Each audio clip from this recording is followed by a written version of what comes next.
Bismillahirrahmanirrahim. Assalamu alaikum. I hope you all are fine and staying safe and happy.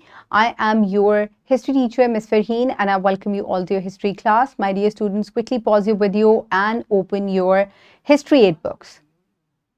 So my dear students, as you know that we are on chapter number 3 of your books. So my dear students, in that chapter today we are going to cover World War II that started in 1939 and ended in 1945.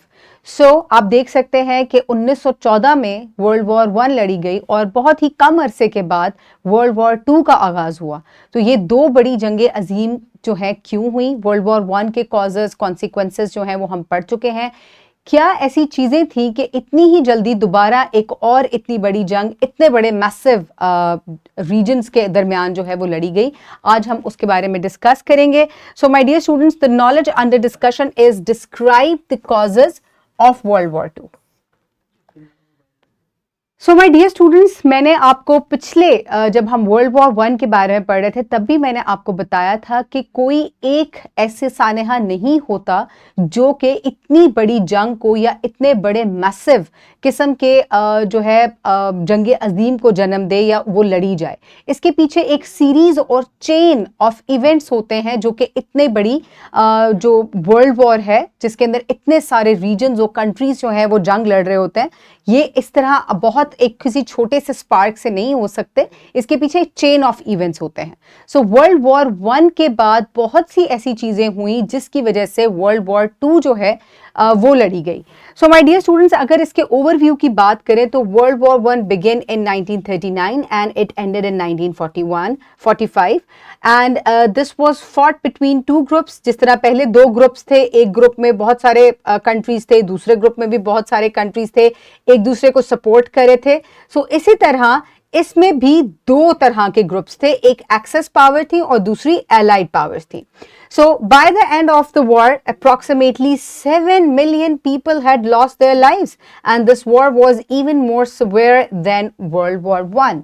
So यहाँ मैं आपको एक spoiler बताती चलूँ कि क्यों ये ज़्यादा जो है वो बड़ी जंग थी वर्ल्ड वॉर 1 से और क्यों ज़्यादा इसमें नुकसान हुआ, क्योंकि इसमें हिरोशिमा नागासाकी का वाकया हुआ था जिसमें एटॉमिक बॉम्ब जो है वो फर्स्ट टाइम जंग में इस्तेमाल किया गया और एक कंट्री के ऊपर जो है उसको एक्सप्लोड किया गया। तो इस वजह से बहुत ज़्यादा जानी और माली नुकसान हुआ जिसके आफ्टर इफेक्ट्स आज भी हम देख सकते हैं।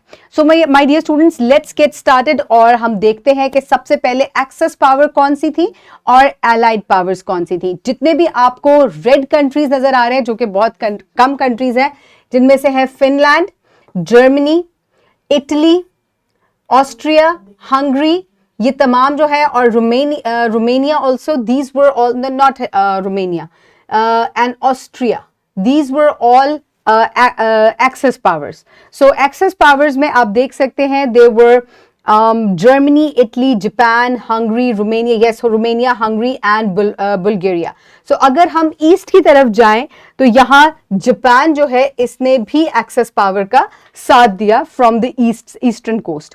और अगर हम एलाइड पावर्स की बात करें तो उसमें United states, Canada, Brazil, United kingdom, France, इसके अलावा China, USSR, and also the region of India, Australia, South Africa, these were all a part of allied powers. So my dear students, ये बहुत बड़े आप देख सकते हैं, पूरी दुनिया जो है वो तकरीबन इसमें शामिल है। जितने भी बड़े आज़म आपको नज़र आ रहे हैं, तमाम बड़े आज़म में से लोगों ने इस जंग में हिस्सा लिया। सबसे पहले हम अगर इसके कॉजेस की बात करें तो देयर आर मल्टीपल कॉजेस। सबसे पहला था treaty of Versailles. Treaty of Versailles के बारे में हम पहले पढ़ चुके हैं। By the end of world war 1 एक ट्रीटी साइन की गई थी between the winners and the losing side. So losing side कौन थी उस वक्त? Germany, Austria Hungary and Ottoman Empire. और विनिंग साइड कौन थी? United States of America, Britain, France and Russia. So इनके दरमियान एक ट्रीटी साइन की गई थी जिसमें जर्मनी के ऊपर और जो लूजिंग साइड थी उनके ऊपर बहुत स्ट्रिक्ट जो है वो उनको पेनल्टीज दी गई थी और उनके ऊपर बहुत हैवी रेपरेशन जो है वो भी डाली गई। उनकी जो टेरिटरीज थी उनको डिसइंटीग्रेट किया गया, जिसकी वजह से उनके अंदर बहुत गम और गुस्सा पाया जाता था। इस वजह से ट्रीटी ऑफ वर्साई की हार्श कंडीशंस जो हैं वो भी जंग का एक सबब बनी। अब आप चेन ऑफ इवेंट्स को देखते जाइएगा। इसके बाद leadership in Germany and Italy. आपको याद होगा कि वर्ल्ड वॉर वन में इटली जो है वो जर्मनी के साथ नहीं था, although they were allies before world war one, लेकिन अल्टीमेटली इटली ने किसको साइड किया? Great Britain, France and Russia को साइड किया। लेकिन जो इनको टेरिटरीज मिलनी चाहिए थी, क्योंकि विनिंग साइड ने बहुत सी लूजिंग साइड से टेरिटरीज जो है वो खुद एक्वायर की थी, तो इटली इस डिस्ट्रीब्यूशन से कोई खास खुश नहीं था। और जो यहाँ लीडरशिप बाद में आई वर्ल्ड वॉर वन के बाद, जिसमें मुसोलिनी का भी हम आगे चल के जिक्र करेंगे और जर्मनी से हम हिटलर का जिक्र करेंगे, तो इन दोनों लीडरशिप्स की वजह से भी वर्ल्ड वॉर वन जो है ये एक कॉज है उसका। ठीक है, सो ये हो गया। उसके बाद पॉलिसी ऑफ एक्सपेंशन। सो पहले भी वर्ल्ड वॉर वन में भी ये एक चीज थी कि लोग जो हैं ऑल द मोनार्कीज, क्योंकि उस वक्त ज्यादातर जो कंट्रीज हैं दे वर मोनार्क्स, क्या थे वहां? किंग्स एंड रूलर्स थे, और वो अपनी ताकत दिखाने के लिए, अपनी पावर को शो ऑफ करने के लिए, रिसोर्सेज को एक्सप्लॉइट करने के लिए वो एनेक्सेशंस करते थे, और वो इस वजह से जंगों पे जाते थे ताकि ज्यादा से ज्यादा टेरिटरीज जो है वो अपने कब्जे में कर सकें। सो यहाँ पे भी एक चीज थी कि लोगों ने, जो मुख्तलिफ कंट्रीज हैं, लेट्स सपोज जर्मनी की अगर बात की जाए, तो इसने अपने इर्द गिर्द की जो टेरिटरीज हैं उनको एनेक्स करना शुरू किया, और जिसकी वजह से वर्ल्ड वॉर टू जो है वो ये उसका एक कॉज भी है। ठीक है, उसके बाद policy of appeasement. Policy of appeasement को हम बड़ी डिटेल से डिस्कस करेंगे। ये अपीजमेंट की जो पॉलिसी है ये शो की गई थी by the League of Nations, क्योंकि वर्ल्ड वॉर वन के बाद लीग ऑफ नेशंस बनाई गई थी, जो कि अल्टीमेटली जो है वो ये जो तमाम कंट्रीज थे जो विनिंग साइड वाले थे, जिन्होंने ट्रीटी ऑफ वर्साई भी साइन करवाई थी, उन्होंने जब एनेक्सेशन होते हुए देखी, जो कि जर्मनी ने मुख्तलिफ इलाकों की, तो उन्होंने फिलहाल इसको दे लेट इट गो, और फर्दर आगे जाके Germany did not stop hair, और उसके बाद जंग अजीम जो है, जंग अजीम दोम जो है वो स्टार्ट हो गई। Next is the failure of League of Nations. So जंग अजीम दो का होना या दूसरी जंग अजीम का होना, वर्ल्ड वॉर टू का होना, ऑब्वियसली ये लीग ऑफ नेशंस का फेलियर ही था। क्यों लीग ऑफ नेशन का फेलियर था? आपको याद होगा कि मैंने प्रीवियस लेक्चर के एंड में आपको वुडरो विल्सन जो है उनका एक वर्ल्ड वॉर वन के बारे में, जो उनकी एक कहावत मशहूर थी कि this war is to end all wars, की जो उनकी स्ट्रेटेजी थी वो मैंने आपको बताई थी। और जब वो वॉर खत्म हुई, उसके इतनी जल्दी बाद एक इतनी मैसिव किस्म की जंग होना जो है, that was obviously the failure of League of Nations, क्योंकि ये इसलिए बनाई गई थी ताकि पीस को कायम रखा जा सके within Europe and all over the world. So ये पीस को बरकरार नहीं रख सके, and ultimately it was its failure.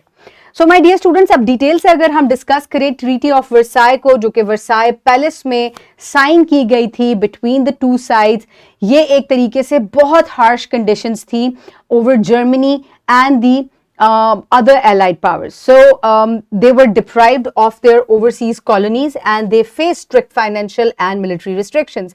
And these hard terms sowed the seeds of World War II.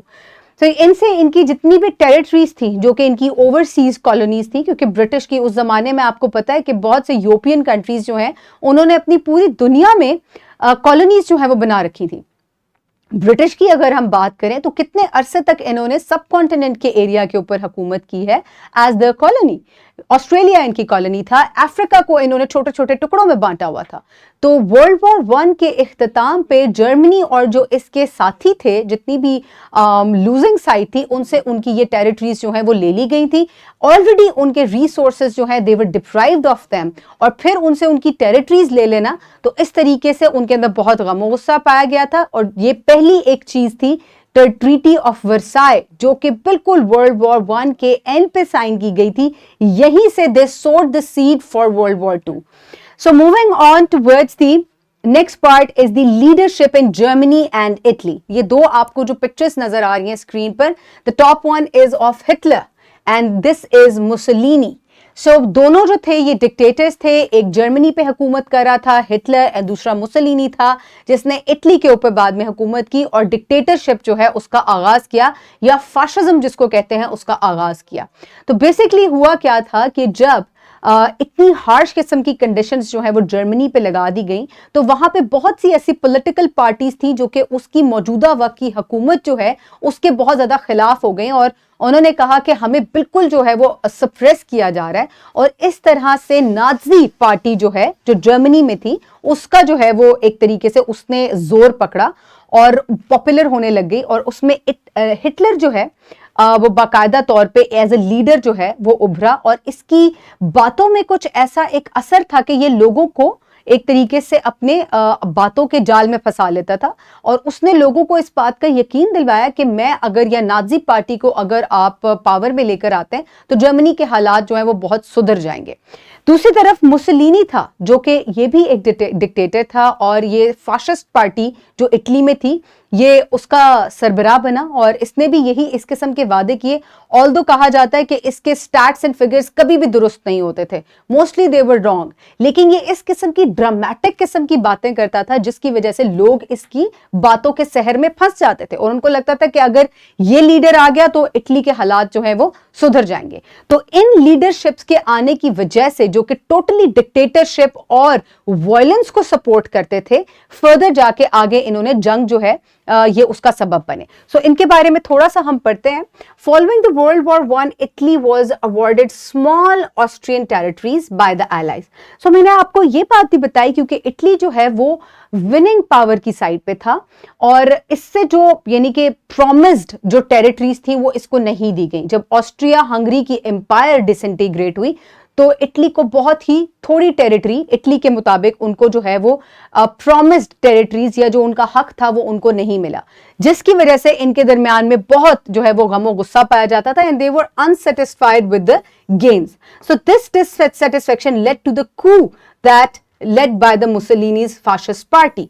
सो इस तरीके से जो मुख्तलिफ पॉलिटिकल पार्टीज थी जो कि पावर में नहीं थी, उनमें से एक जो फाशिस्ट पार्टी है जो कि जिसको मुसोलिनी लीड कर रहा था, ये जो है वो उभरती चली गई और एक कू के दरमियान जो है ये जो है दे टुक ओवर इटली और इस तरीके से इनकी हुकूमत जो है उसका आगाज हुआ और इसने बाकायदा तौर पर एक डिक्टेटर फाशिज्म का आगाज किया इटली में, जिसको कहते हैं वन मैन रूल, कि सिर्फ उसकी सुनी जाती थी और किसी की नहीं। And in Germany, economic hardships and the foreign debt created a difficult situation and Adolf Hitler rose to power by promising a restored German wealth and power. और दूसरी तरफ क्योंकि आप जानते हैं कि जर्मनी तो था ही लूजिंग एंड पर और इनके ऊपर जो हार्श कंडीशंस लगाई गई थी उसकी वजह से बहुत ज्यादा जो है वो लोग तंग थे क्योंकि ऑब्वियसली अल्टीमेटली किसको फेस करनी पड़ती हैं इकोनॉमिक डिस्पैरिटीज, लोगों को, जो पॉपुलेशन होती है। तो पॉपुलेशन को सेटल डाउन करने के लिए उस वक्त नाजी पार्टी जो जर्मनी में बहुत ज्यादा उभर कर सामने आई, जिसका लीडर कौन था? Adolf Hitler. और इस तरीके से they gained first of all they gained popularity और उसके बाद they took the control of Germany और ये उधर उसका जो है वो डिक्टेटर मुंतखब हुआ। Moving on towards the policy of expansion. अगर एक्सपेंशन की बात की जाए तो जर्मनी और इटली दोनों ने ही जो है वो एक्सपेंशन की और जर्मनी ने सबसे पहले ऑस्ट्रिया और चेकोस्लोवाकिया के जो इलाके थे जो कि ऑस्ट्रिया को जब डिसइंटीग्रेट किया गया तब बने थे, तो इसने उन इलाकों को एनेक्स कर लिया। हिटलर ने आने के बाद, हुकूमत में आने के बाद, उसने सबसे पहले एनेक्सेशन का काम जो है वो शुरू किया। Italy took over Ethiopia. Ethiopia कहाँ है? It is in Africa and also Albania. Japan invaded China in 1937 and occupied large parts of its territory. So यहां अगर आप देखें कि मुसलसल मुख्तलिफ एरियाज में दुनिया के एक्सपेंशन दोबारा से स्टार्ट हो गई, जंगें दोबारा से छोटी छोटी जंगें हुई और जर्मनी ने ऑस्ट्रिया और चेकोस्लोवाकिया का जो इलाका है इसको एनेक्स कर लिया। ठीक है, लीग ऑफ नेशंस मौजूद है, आगे हम पढ़ते हैं कि उसके फेलियर की वजह भी क्या बनी। और दूसरी तरफ इटली ने इथियोपिया, अफ्रीका में अपनी एनेक्सेशन को जो है वो स्टार्ट कर दिया। दूसरी तरफ ईस्ट की तरफ अगर आप टोटल ईस्ट में चले जाएं एशिया की साइड पर, तो वहां जापान जो है वो एनेक्सेशन कर रहा था। Japan at this time it was still an empire, यानी कि वहां एक किंग जो है वो रूल कर रहा था, एक एम्परर जो है वो रूल कर रहा था। So it was still an empire. So उसने इलीगल एक्सपेंशंस जो हैं वो large territories started expanding in China. So इस तरीके से मुल्क के दुनिया के मुख्तलिफ हिस्सों में जो है वो एनेक्सेशंस हो रही थी for expansion of their territories. तो यहां से आ जाती है पॉलिसी ऑफ अपीजमेंट. अब ये अपीजमेंट क्या चीज है? So policy of appeasement was started by the British Prime Minister Baldwin and continued by Neville Chamberlain. So British Prime Minister, ये दोनों British Prime Minister हैं और पहले जो है वो बॉल्डविन जो है ये थे, आई थिंक इनका पूरा नाम जोसेफ बॉल्डविन है, ये इनके प्राइम मिनिस्टर थे. और उसके फौरन बाद जब 1938 में नेविल चैम्बरलेन आए तो इन्होंने भी पॉलिसी ऑफ अपीजमेंट जो है वो उसको बरकरार रखा और जो जर्मनी की एनेक्सेशन है उसको उन्होंने अलाउ किया. और इस अलाउ करने के बाद ही, और इसको जो है कोई खास जो है इस चीज को रेजिस्ट नहीं किया. However, when Germany invaded Poland, it became the cause of the World War II. तो इन्होंने ये सोचा कि जनाब जर्मनी के ऊपर ऑलरेडी बड़ी हार्श कंडीशंस जो है वो लगाई गई हैं और उसको सिर्फ वार्न किया गया कि फर्दर एक्सपैंड मत करना, ये तुम्हारी आखिरी एक्सपेंशन थी, अब इसको फर्दर तुम अपनी टेरिटरी को एक्सपैंड नहीं करोगे. लेकिन जर्मनी में एक डिक्टेटर था जिसने किसी की बात नहीं सुनी थी, क्योंकि डिक्टेटर्स किसी की बात नहीं सुनते. और उसने क्या किया, उसने पोलैंड के इलाके के ऊपर, पोलैंड के ऊपर जो है वो कब्जा कर लिया, वहां जंग छेड़ दी. और इसके साथ ही जब उसको वार्निंग दी गई थी कि अब अगर ऐसा हुआ तो हम तुम्हारे खिलाफ जंग करेंगे, ये वार्निंग ब्रिटिशर्स की साइड से दी गई थी, नेविल चैम्बरलेन की साइड से दी गई थी. और जैसे ही उसने पोलैंड को एनेक्स किया, जंग वर्ल्ड वॉर 2 जो है इसका आगाज हो गया. और आप जानते हैं कि फिर इसके अंदर जो है वो दो साइड्स बन गई. ऑब्वियसली ब्रिटिशर्स जो हैं उनको फ्रांस भी सपोर्ट कर रहा था, यूएसए सपोर्ट कर रहा था, दूसरी साइड से चाइना सपोर्ट कर रहा था, साउथ अफ्रीका, इंडियन उनकी कॉलोनी थी, ऑस्ट्रेलिया उनकी कॉलोनी थी. So moving on towards the League of Nations. So यहाँ पे लीग ऑफ नेशंस जो है ये इसका फेलियर था, क्योंकि ये एस्टेब्लिश हुई थी 1919 में, right after world war 1. So इसका काम था वर्ल्ड में पीस को बरकरार रखना. However it failed totally due to many countries not joining the league, and it couldn't prevent conflicts and protect smaller nations from larger powers. और इसी वजह से दूसरी जंग अजीम इतनी जल्दी लड़ी गई. सो माय डियर स्टूडेंट्स, ये थी वो कुछ वजूहात जिनकी बिना पर दूसरी जंग अजीम इतनी जल्दी पहली जंग अजीम के बाद लड़ी गई. So quickly pause the video and finish the worksheet. I hope everybody has finished the worksheet. For homework, you will complete skill 3.7, and also from exercise 3, you will complete question number 1. So my dear students, आज हमने world war 2 के causes पढ़े कि क्यों world war 1 के बाद इतनी बड़ी जंग दोबारा लड़ी गई इतने बड़े मैस के ऊपर. So I hope you have enjoyed today's lecture. Stay safe. Thank you so much and Allah Hafiz.